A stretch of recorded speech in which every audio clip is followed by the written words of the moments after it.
The movie starts with a flashback to a critical moment in Claire Valen's life. As a young woman, she commits arson by setting a millionaire's house on fire.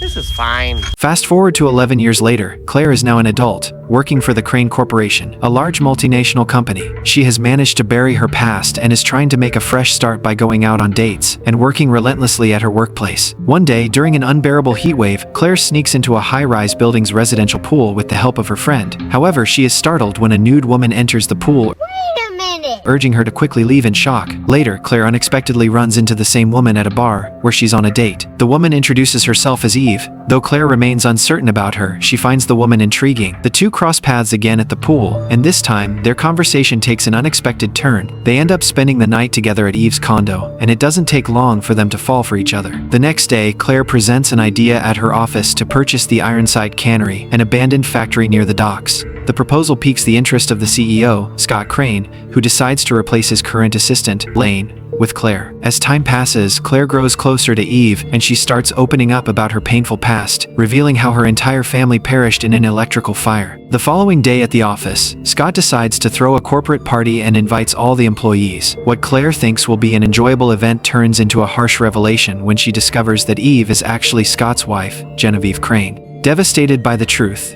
Claire starts to distance herself from Eve. However, she later discovers Scott's possessive and controlling nature, which makes her feel sympathetic towards Eve. As a result, the two women secretly continue their relationship, realizing that their relationship is more than one-night stands. In the hotel lobby, Eve tells Claire that she will be leaving for Seattle the next day for meetings. While waiting for the elevator, the two share a passionate kiss. Just as they do, the elevator doors open, and Claire's coworker catches the sight of the kiss, leaving her in a state of panic. The next day, Scott storms out of his office in a bad mood and gives Claire a nasty look. She suspects that her hidden relationship with Eve has been exposed. Worried about this, she sends Scott a voicemail saying, "Hey, it's Claire. If you need anything, I'm here." Shortly afterward, she gets a text from him that reads, "I know." Oh my god!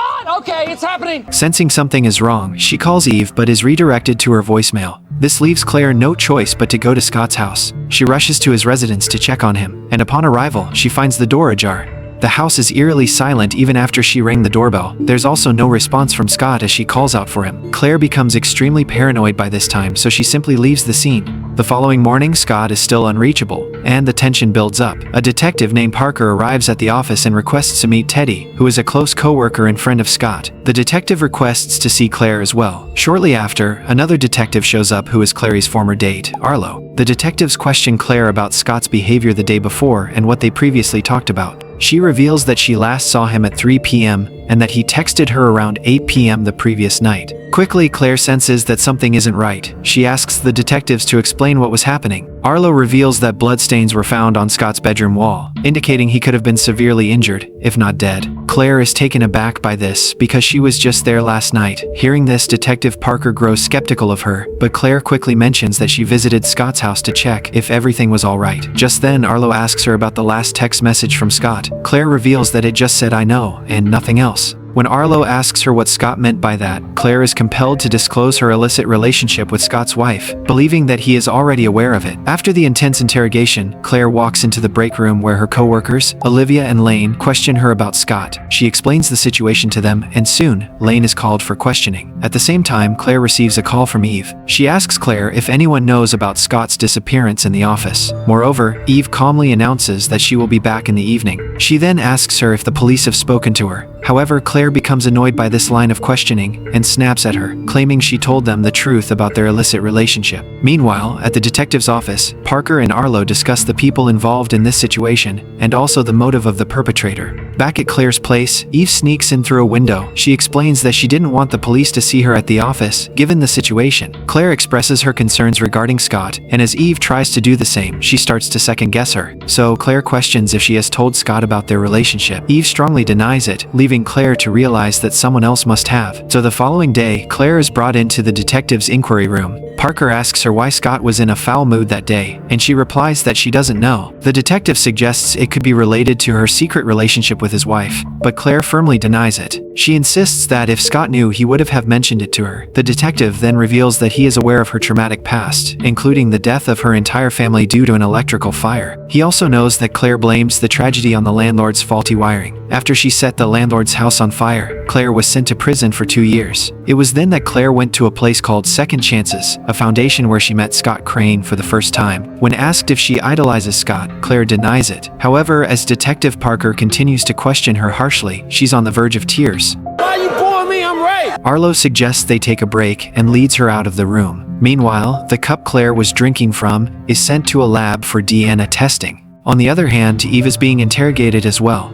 Parker presses her about what she knows regarding Scott's disappearance and inquires if Claire is responsible for it. Eve quickly declares that Claire would never hurt Scott as she idolizes him.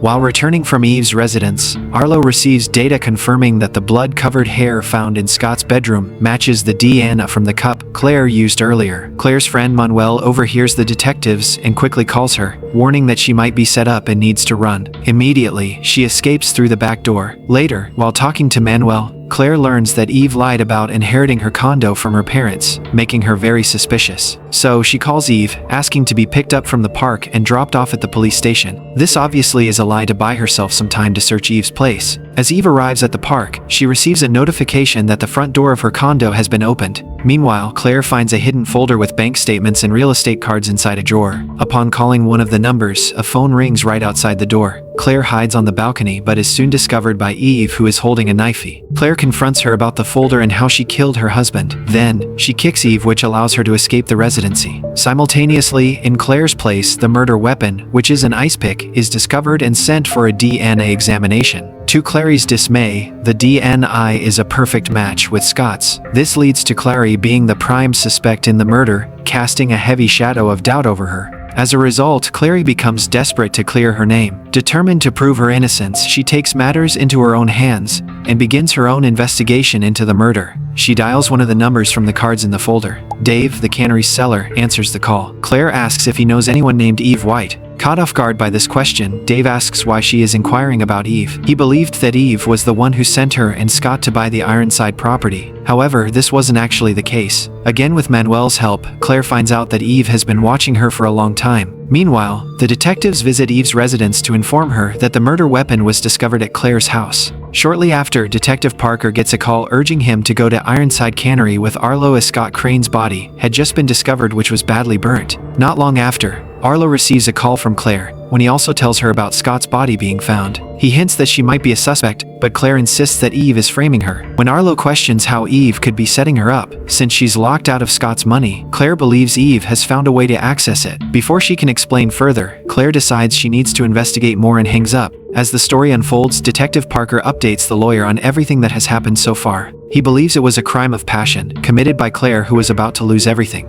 Parker explains how she allegedly took Scott's car to transport his body to the cannery alone, then returned the car and took a taxi home. However, Arlo strongly suggests she used an Uber. According to Arlo, the time between the two Uber rides was 44 minutes and 36 seconds, a detail he double-checked 4 times. The lawyer asks if that time frame would be enough for the perpetrator to kill, transport the body, and return. Arlo confirms that it was barely enough time. When the lawyer inquires about Genevieve's alibi, which is solid, Arlo remains focused on the details of the case. After some time, Claire meets up with Arlo and explains everything she has found on Eve. She reveals that Eve has been involved in real estate deals and is in contact with people who sold property to the Crane corporations. Claire believes that Eve is basically leeching off her husband's money that he pays to the sellers. Still unsure, Arlo asks her about what she knows about Scott's first wife, Annabelle. He discloses his beliefs that Scott and Eve killed her for money, and Annabelle goes missing after a while. Parker was the lead detective of that case, and Arlo believes he was bribed by Scott. Upon learning this, Claire calls Parker, urging him to meet where the body is hidden. When asked if she means the cannery, Claire says no and claims Scott told her everything before dying. She reveals her knowledge regarding the deal and hopes they can do the same. After a few minutes, Parker calls Arlo, and it sounds like a farewell call. Soon, Parker leaves his house and Claire follows him, accompanied by Arlo. They arrive at Second Chance's foundation, and without a word, Parker shoots Arlo and kills him. Then he punches Claire on a whim, making her lose consciousness. As Claire gains consciousness, she finds herself in handcuffs. Soon, Eve arrives at the scene, and Parker tells her to kill Claire, which she couldn't. Shortly after, Lane arrives and reluctantly asks if he needs to clean Eve's mess again. That's when Claire realizes that Lane was the one who killed Scott and texted her "I know," as Scott always used punctuation in his texts, whereas Lane didn't. Claire thinks that Lane orchestrated this entire plan because she took his job. However, Lane claims that he despised the job and felt indifferent about it. Additionally, he states that Claire destroyed both his and his father, Jacob Smith's, lives. He reveals that his father had provided her family with a place to live, only for her to set the house on fire in return. In her defense, Claire retorts that due to Jacob's poor maintenance of the homes he leased to the less fortunate, her entire family perished. At last, Lane rises up to shoot Claire, but she kicks him and makes a run for it. He soon catches up and they engage in an intense fistfight. Amid the struggle, Claire manages to fire Lane's gun and ultimately takes his life. Right after, Parker finds Claire, but Eve smashes his head with a fire extinguisher. Eve then tries to make excuses, claiming that Scott had promised her equal partnership in his businesses and marriage,